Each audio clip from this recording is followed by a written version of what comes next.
let the conversation begin. We're starting with former Chief of Army Staff, Lt.Gen Azubuike Ihejirika, and he's joining us virtually this morning. Good morning to you, sir.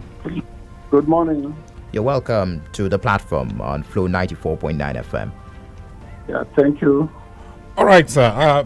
The Isukwuato has a military formation. Let's start with that. That's the one that we have in Uvim and another one in Alhafia. However, from your experience as a military officer, how did we get to this point, in your own mind? Well, the kidnapping saga in Isukwuato general area was facilitated by the very bad portions of all the roads leading to Isukwuato. So the bandits capitalized on this to ambush commuters, and in the process they have kidnapped a number of people and collected ransoms. Of course, so sad that someone was shot dead a few days ago.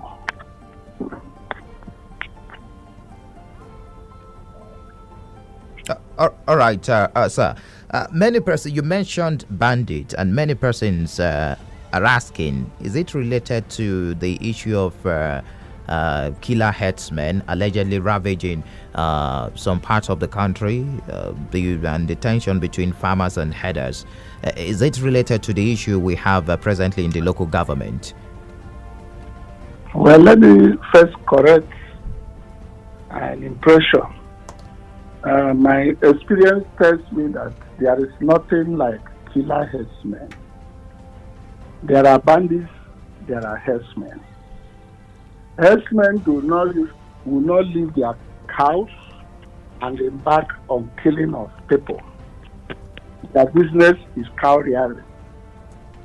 The bandits that we know today happen to have embarked in what is called cattle rustling. They attack herdsmen, steal their cows, but along the line, the herdsmen became more organized. So organized that even when they steal their cows, it becomes difficult for them to sell those cows. So these bandits or cattle rustlers then shifted business to that of kidnapping for ransom, which is currently their business. The only thing one can say is that they also follow cattle routes. And this is why when they kidnap, they use those routes to disappear as fast as possible into the forest and into hidden places from where they demand ransoms. Okay, sir. So many people, especially residents of Isukwuato, will also want to know what the ex-top security chiefs from that area, what they are actually doing to stem the tide. Yes, I'm in Abuja as we speak. And part of the main reason for this trip is to discuss with the heads of security agencies to alert them of what the situation on ground is. But before now, I've had lengthy discussion with the Commissioner of Police, and we have worked out some strategy. I've given some advice, which she is taking very seriously. And I'm happy with the action she has taken in the last few days. It's unfortunate that this kidnapping lingered for so long until was lost. But again, it's a problem that if current effort is sustained, would be addressed in few days' time. And of course, if they are tackled around the Isuikwuato, they will shift base. So some of the recommendations I'm going to make, which I cannot do publicly here, is towards finding lasting solutions. But one that I can say here now is that Abia government should embark on massive repair of the bad spots, if not the whole roads, which I know resources may not permit. They should address all the bad portions, not just towards the Isuikwuato, but to all the local governments of Abia State. Local governments must be connected with motorable roads. So, bad roads, portions of roads, force motorists to slow down and begin to crawl at snail speed, giving these criminals time and chance to jump out of the bush and attack commuters. Interesting. Can you help us profile an herdsman and, of course, how we can identify a bandit? It's been misinterpreted by the members of the public. Yes.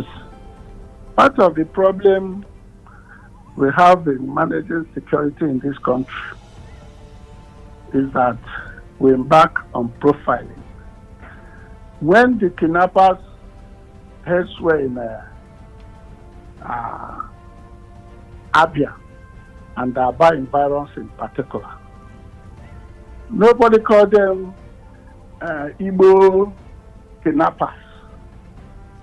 So, by the time you profile and attach ethnicity to crime, you make the work of the security agencies very difficult.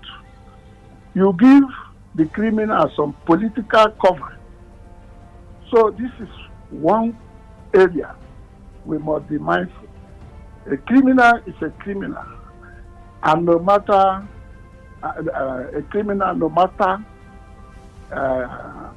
his or her ethnicity. And one thing we must also note is that no bandits, no set of bandits will operate successfully and for a long period without collaboration of the locals. So the investigation and effort will also involve looking inwards.